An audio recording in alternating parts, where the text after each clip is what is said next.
What's going on, guys? It's Devin, and today I'm going to take you through a few of my top exercises for back growth. I'm going to take you through my rep schemes, which are a little bit different than most.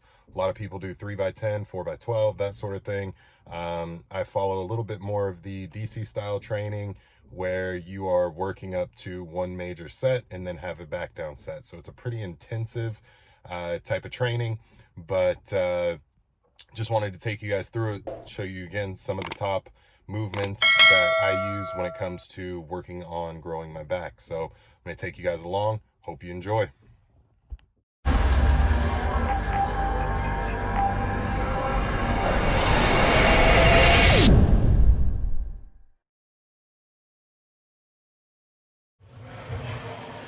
All right, so we're starting things off with a moderately wide grip lat pull down. I like to go this way because when you go really wide, it makes it a little bit more difficult to go heavy. When you're moderate, you can pull more weight and keep form. So right now we're just warming up. We're doing a couple of feeder sets, and really all this is for is working into the major set. So I don't really count reps on these. I just go until the weight feels good, and then I rack it and move up to the next weight. The biggest thing you want to focus on right here is retracting your scapula and really squeezing and pulling from the shoulders using your elbows, not your biceps. So you can see here, as the weight gets a little bit heavier, I'm starting to crunch a little bit more. Once I work up to the heaviest set, I'm doing rest pauses, and that's this one coming up right here.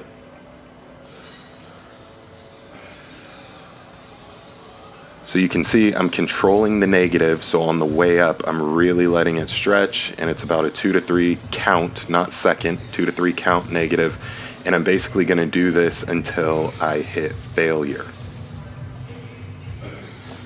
or until the reps start to break down. So you can see here, form's starting to break down a little bit, I'm starting to crunch a little bit. It's okay if your form is breaking down a little bit, as long as you do not continue once it really starts to break down. So you can see there on that last rep, I could tell it was off, and so now I'm going to rack it. I'm going to count to 10, so it's not necessarily 10 seconds, but it's 10 to 12 deep breaths.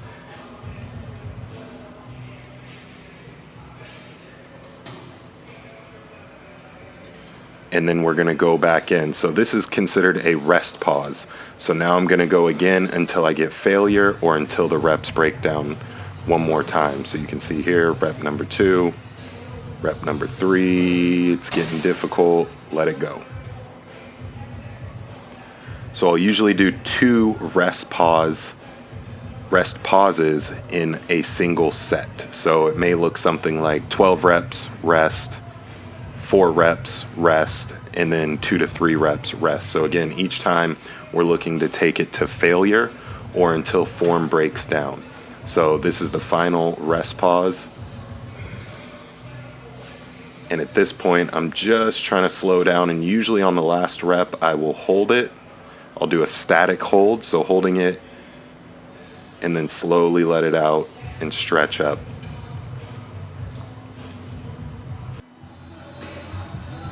All right, moving on to exercise number 2. We're doing bent over rows. Usually I'll go a little bit heavier than this, but had an impingement in my lower back, and so I was actually working around an injury doing this instead of rack pulls. So you can see I'm bouncing a little bit. It's not the greatest form, just working around that. But same thing, just warming up, and then we hit that for 2 plates. Number 3 is the VBar pull down. Now this is going to hit the upper middle portion of your back, and again, same thing, you want to drive with your elbows. A lot of times people tend to pull with their biceps, and that will give you one hell of a bicep pump, but we're looking on working shoulders, and specifically here we are looking at hitting our lats, the upper lats, the scapula, and the middle back. And so we're going to do that by slightly leaning back and pulling it towards us.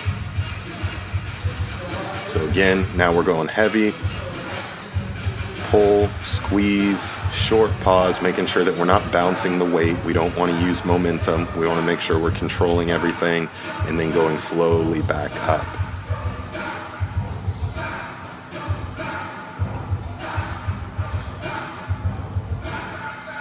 So you can see form starting to break down, crunching a little bit, rack it.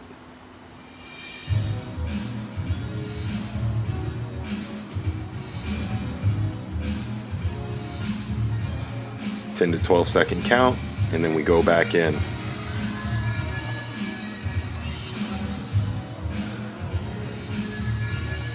When you're doing this type of workout, the intensity level should be fairly high. So typically I'll do a couple of feeder sets, again, just working up to the main set. I'll hit either rest pause or I will do a drop set. And then from there, I'll tend to do one back off set after I'm done. So usually about 1 to 2, maybe even 3 minutes. And then I'll lower the weight about 60%. Or for those that use an RPE, I'll go from about an RPE of 8 or 9 down to about an RPE of 6 or 7. And I'll try and rep that for as many as I can, taking it right up to failure. With these though, you want to make sure you are taking them to failure as much as possible. So literally until you cannot get another rep. As you can see here, I'm doing some partials just to try and get them down. And then as I start to crunch again, I rack it, stretch it out, and then move on.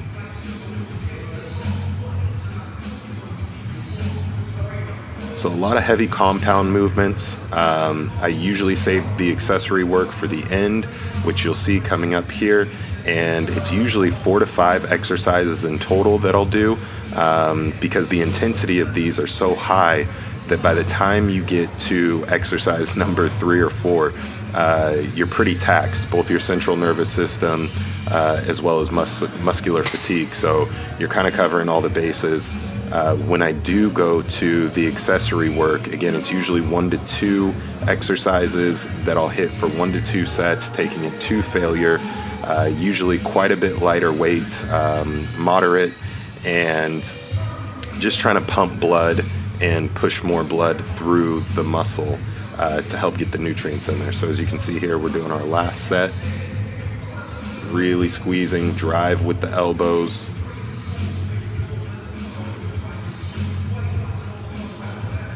Starting to crunch, form's breaking down. Get 1, maybe 2 more, and then let it go.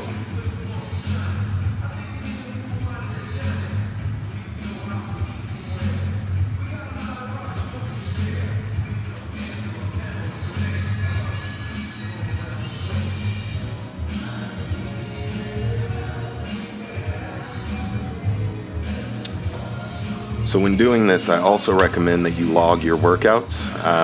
It's a good thing to know because the whole basis of this is progressive overload. So each week you're coming in, you're not only looking to move more weight, but sometimes it's just more reps at the same weight. So a logbook definitely helps.